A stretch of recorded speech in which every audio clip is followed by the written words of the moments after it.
মোবারক। শুকরিয়া মহান আল্লাহর দরবারে দীর্ঘ কয়েকদিন আবহাওয়া খুব প্রতিকূল অবস্থায় ছিল, কিন্তু আজকে আল্লাহর অশেষ রহমতে সকাল থেকে আবহাওয়াটা অনেক ভালো।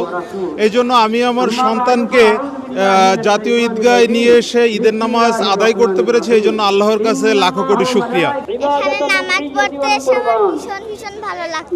সাথে কে এসেছে? আজকে আমার বাবা এসেছে। আর কে এসেছে? আমার ভাই। বিকাশ পেমেন্টে 10,000 টাকার বেশি অফার। শপিং চলছে তো? অনেক ভালোই লাগছে, কিন্তু আজকে আমরা জামাত পাইনি, কারণ মানুষের অনেক ভিড় এবং জায়নামাজ না আনার কারণে আমাদের রাস্তায় নামাজ পড়তে হয়েছে। আজকে ঈদুল আজহা, আজকে যে সুন্দর পরিবেশ, গতকালকে অনেক বৃষ্টি ছিল, মেঘাচ্ছন্ন ছিল। ঈদ মানে আনন্দ, ঈদ মানে খুশি, সবাইকে ঈদ মোবারক।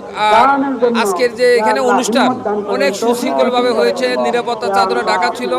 সবাইকে আমার ঈদের আমার অন্তঃস্থল থেকে এবং আমার এই বাংলাদেশ এবং বাংলাদেশের বাইরে যারা আছেন সবাইকে ঈদ মোবারক। আলহামদুলিল্লাহ, খুব ভালো লাগতেছে। খুব সুন্দরভাবে নামাজটি আদায় করতে পেরেছি, সুস্থভাবে এখানে নামাজটি আদায় করতে পেরেছি, এটাই অনেক ভালো বিষয়। আর এখানে আজকে আবহাওয়াটাও খুব ভালো। তো সবাইকে ঈদ মোবারক, সবাই দোয়া করবেন।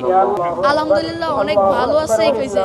ঈদের দিনও মানে আনন্দ, মানে হচ্ছে ঈদের দিনে হচ্ছে ঈদ মানে অনেক খুশির দিন। ঈদের দিনে অনেক মজা করতে, অনেক কিছু করতে পারবে।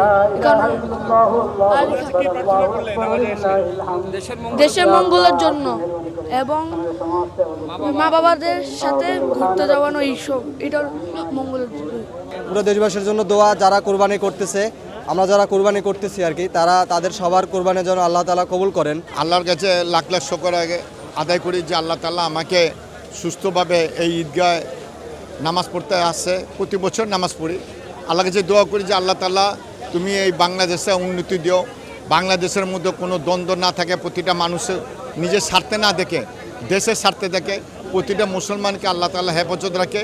আল্লাহর কাছে আমরা এটাই দোয়া করছি। আমি প্রতি বছর এখানে নামাজ পড়ি। মাননীয় মহামান্য রাষ্ট্রপতি এবং প্রধানমন্ত্রী আসেন, কিন্তু এবারে সিকিউরিটি একটু কঠিন ছিল। আমি যথাযথ কর্তৃপক্ষকে অনুরোধ করব, মাননীয় স্বরাষ্ট্রমন্ত্রী অনুরোধ করব, সিকিউরিটি যাতে সহজ করা হয় আগামীতে। আমরা এখানে বাইরে নামাজ পড়তে হয়েছে। সবচেয়ে বেশি আনন্দ লাগছে আমার মাননীয় প্রধানমন্ত্রী জনাব তারেক রহমানের সাথে একই সাথে আমি একই ঈদগাহ মাঠে নামাজ পড়ছি। এখানে নামাজের মধ্যে দিয়ে আমি চাইছি দেশ ও জাতির মধ্যে যেন শান্তি বিরাজ করে। আমাদের দেশে এখন নানান সমস্যা চলছে, আল্লাহ যেন আমাদের সেটা থেকে রক্ষা করে। আমরা নিজের জন্য না, আসলে আল্লাহকে খুশি করার জন্য আমরা কোরবানি দিই। সেমভাবে যেন আমরা মানব জীবনে আমরা মানুষকে খুশি করি, শুধু নিজের জন্য যেন না করি। আমরা মানুষের মাঝে দান খয়রাত করি, মানুষকে বিলিয়ে দিই। এর মধ্যে দিয়েই আমরা আসলে মুসলিমরা আমরা নিজেদেরকে প্রতিষ্ঠিত করতে চাই। এটাই আমি আল্লাহর কাছে চাইছি, আমরা যেন সবাই সুস্থ থাকি, সবাই সুখী থাকি, আমাদের দেশ যেন ভালো থাকে।